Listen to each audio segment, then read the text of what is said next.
Are you stressed about Christmas? You feel like you want to punch and choke idiot people standing in your fucking way? You feel like you have to drive over red light no matter the casualties because you have to be somewhere? We all do, buddy. We all do. For this upcoming stressful Christmas preparation week, I have the right meditation workout for you. Let's begin. Deep inhale. Release. Let's do it again. Deep inhale. Release. Didn't it feel good? One more time? Of course. Deep inhale. Release. If you ever feel in the need of another Christmas stress release, then please feel free to repeat this little meditation workout again. I was watching a small documentary about intergenerational trauma. Intergenerational trauma is when you get trauma handed down from our parents, grandparents, or even further down the line. Examples will soon follow. First of all, it's good that the medicine is growing awareness and knowledge about it, but I condemn that they think the only solution to correct this unfortunate circumstance is to use meds and pills. Of course, it will be someday in the future because they're still at the beginning of their journey to discovery. Or should I say rediscovery? Here's some hot news. There's already a fix for it. To fix intergenerational trauma, you don't need meds and pills.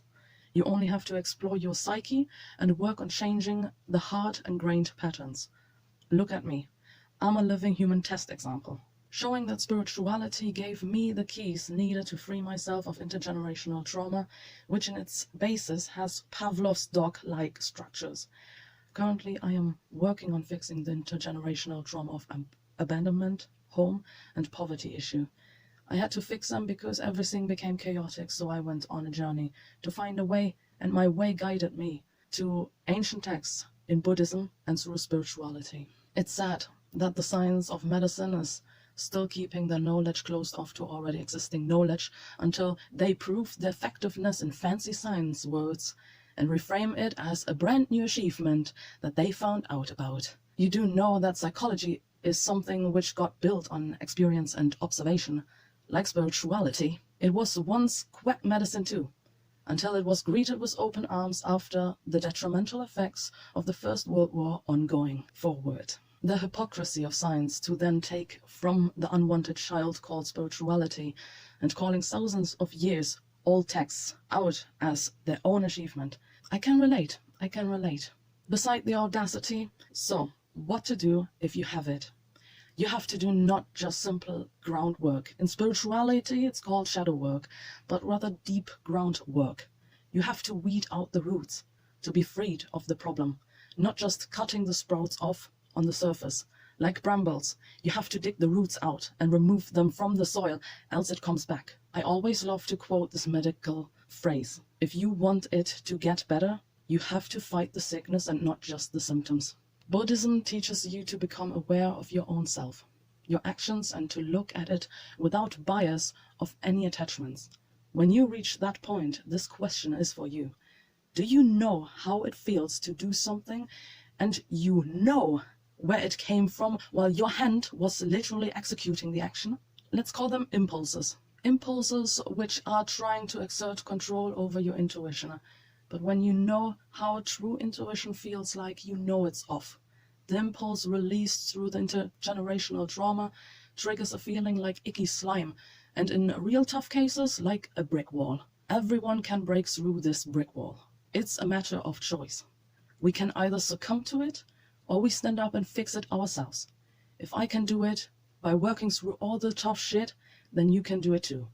I'm autistic, neurodivergent, literally with the worst possible given basis than a normal neurotypical person. So heads up. You need a good reasoner to do the work instead of waiting for the easy way out through meds and pills. Here you go. When you do the work, the trigger will deactivate in the impulse, and your future children will not have to suffer through it. Also, we will hurt other peoples in our surrounding less when we work through it. I think that alone is a good reason. As a shabby person, I'll give you an example, a depiction. I was fucking lazy. I was made to hate sports in school because it was too mechanic and not fun at all for me, because I wasn't into the basic school sports. So in private life, I stayed at home. It wasn't good for me. So I decided to make sports fun for only me. It wasn't easy at first to get over my bad habits, but I did it. Now I do sports regularly. Take this example not only as how you get up to put the same work into your mental health and fixing intergenerational trauma, but also as a solution how I fixed a trauma by change. This trauma is also connected to another intergenerational trauma, and the best thing about it, I already know how to fix it. On this given example, the intergenerational trauma is starvation, which resulted from my mother's side to be stress-induced overweight. Literally the worst if you want to lose weight because of the mental blockage this stress places onto an already tough problem to begin with. In this case, the fix is cooking healthy and to mentally abstain from bad eating habits. Mind you, not all intergenerational trauma can be fixed just by buying different things. Back to the example. I can cook healthy, but I don't have the pocket money to establish a continuously healthy cooking lifestyle. Thus, this is a construction site for the near future. Sad fact, but true. And that's life. Intergenerational trauma is like a lock with multiple smaller locks attached to it. If you have one unlocked, it helps in unlocking the next. Until I can afford it, I keep on doing sports in the meantime. That was it for today. I hope it helped you and gave you the needed motivation to face your own burdens and traumas. Today is a day of love and contemplation. To maintain this positivity throughout the day, I'm giving you 5 realistic tips to survive this holy time in the midst of your loved ones. Number 1, a classic and most useless solution under all the possible solution out there to not fall to hatred. Box, strangle and maltreat a pillow or plush. It only works as long as your hands are still working. Number 2, cut the cake, chicken, duck or whatever needs cutting beforehand. Please put that knife back down is not something anyone wants to say as final last words, so avoid these potential hotspots. Number 3, even if it's pissing you off to no end, no matter the situation, keep a pleasant smile while completely disengaged out of it. Do you hear the sound of waves? Me too. So pour yourself another glass, make yourself somewhere comfortable with a blanket and go for your favorite activity. If they love you, they will respect you, even if you do not engage in their game of going at each other's throats. Cheers.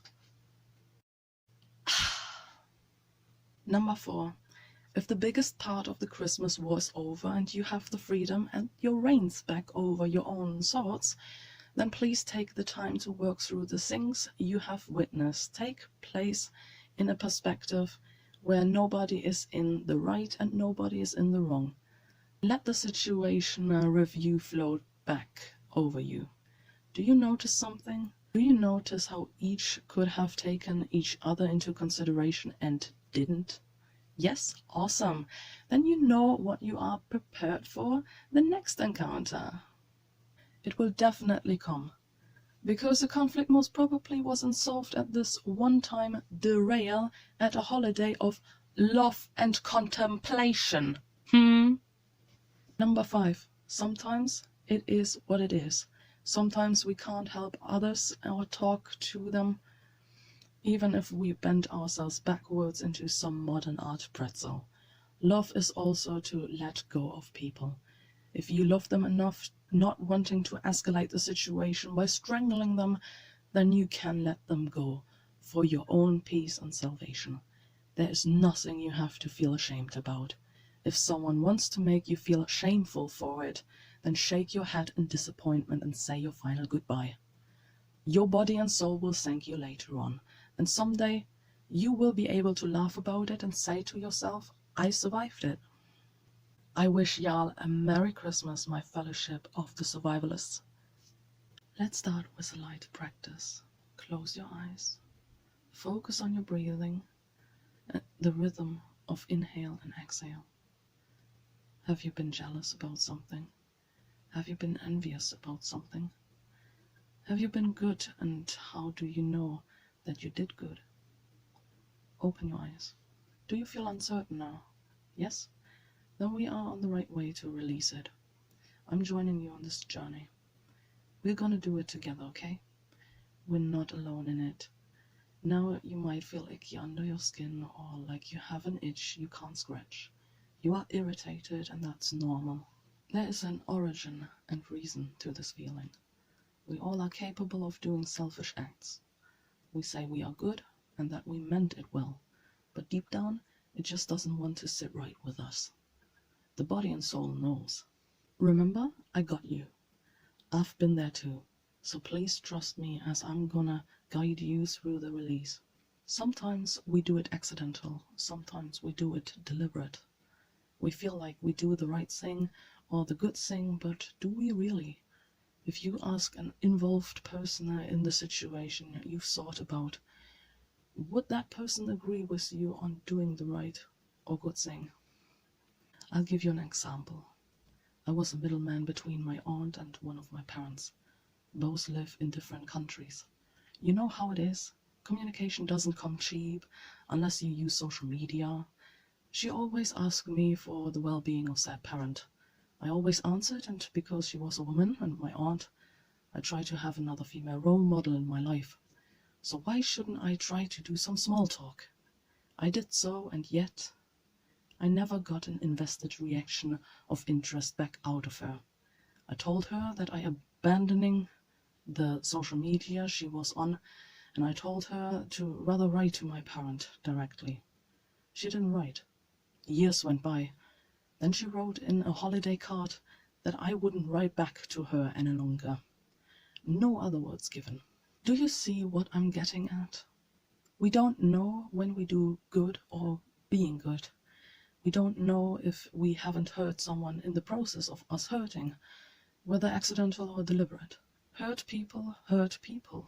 I might not know which one is the case for this example, but I know for a fact that she felt righteous and sure enough that she wrote it with a seemingly clear conscience, seemingly because all she had in mind was that I am the one being rude to her, denying her access to the cherished family part she cares for the most. Our vision and mind can play tricks on us. As I say, there are 3 truths out there. 1, your perceived truth. 2, other people's truth. And 3rd, their truth. Their truth is like an outsider point of view. All of them are completely and utterly different from each other. We can only practice to become more understanding, mindful and self-aware of our actions and interactions if we don't wish to wrongfully become selfish and hurtful in our doings towards another human's life. We all are damaged. We all have enough on our plates. We all have had enough of those damages. If we come into such a situation where we feel triggered to respond negatively to another person or any interaction, then take a break for a minute. Stop and reach within yourself. What is triggering this feeling you feel? What is asking you to act the way you feel? What is asking you to act out the feelings the way you do? Try to answer them as honestly as possible. You do not have to pretend to anyone. Right now you are doing it for your own self. You are a zone free of judgment towards your own self. The world around us is already harsh enough.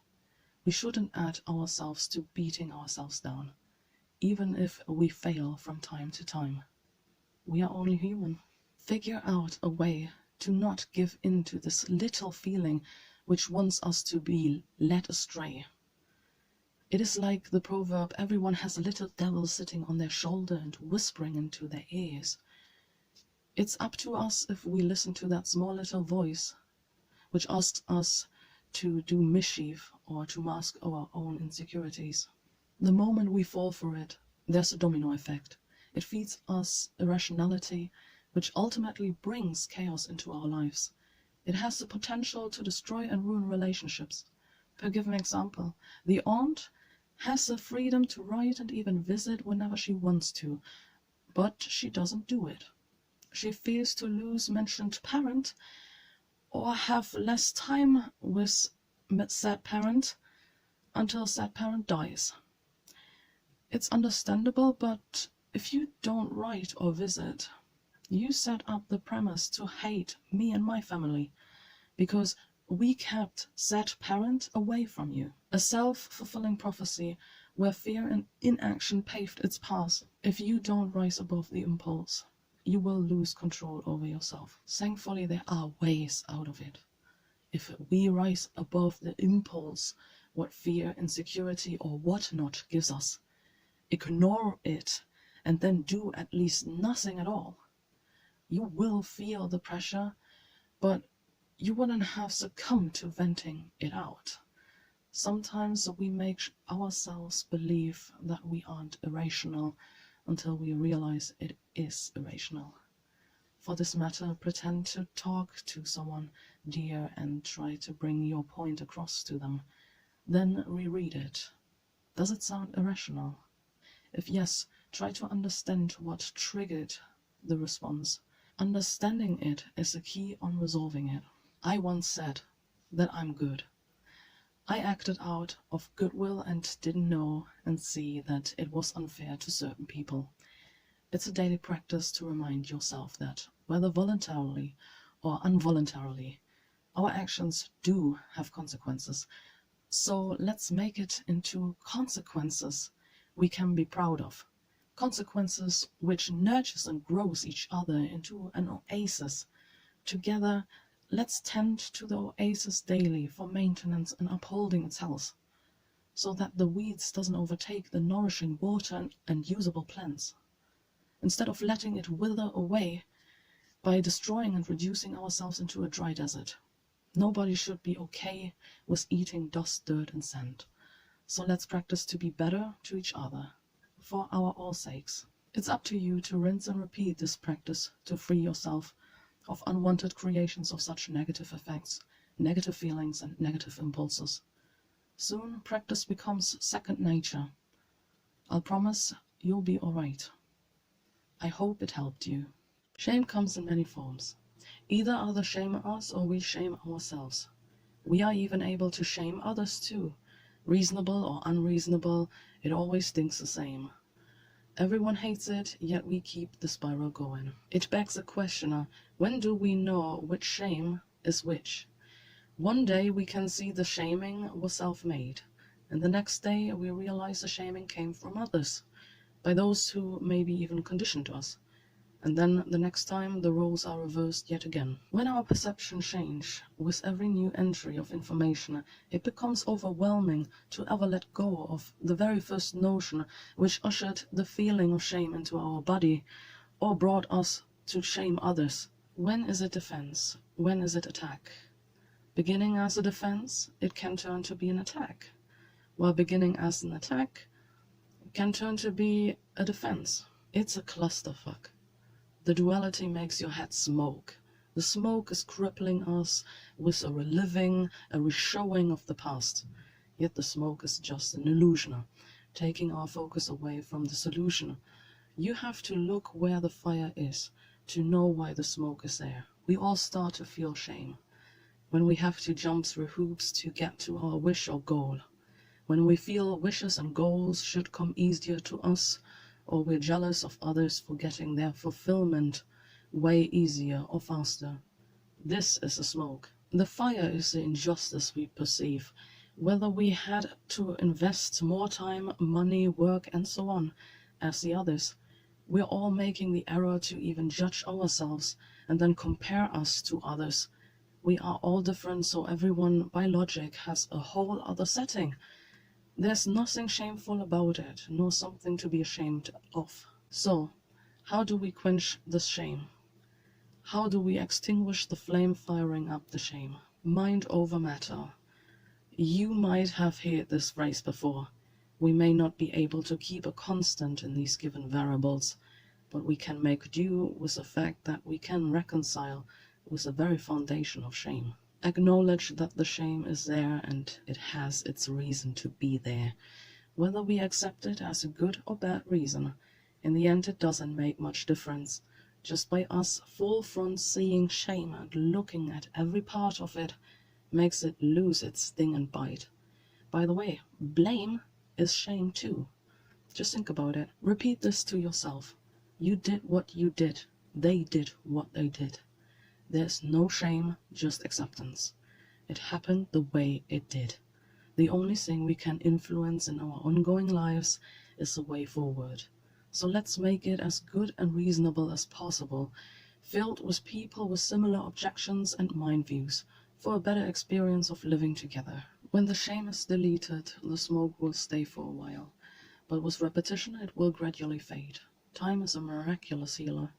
I can promise you that as someone who had to delete a bunch of wildfires of shame, whether it was about me not seeing how my actions could have also been interpreted by others, but also other people try to place their shame on me for being a normal human being, failing at best, but with good intentions. An example, I was shamed for being poor and having the audacity not being better educated, while I was in a job interview for an apprenticeship.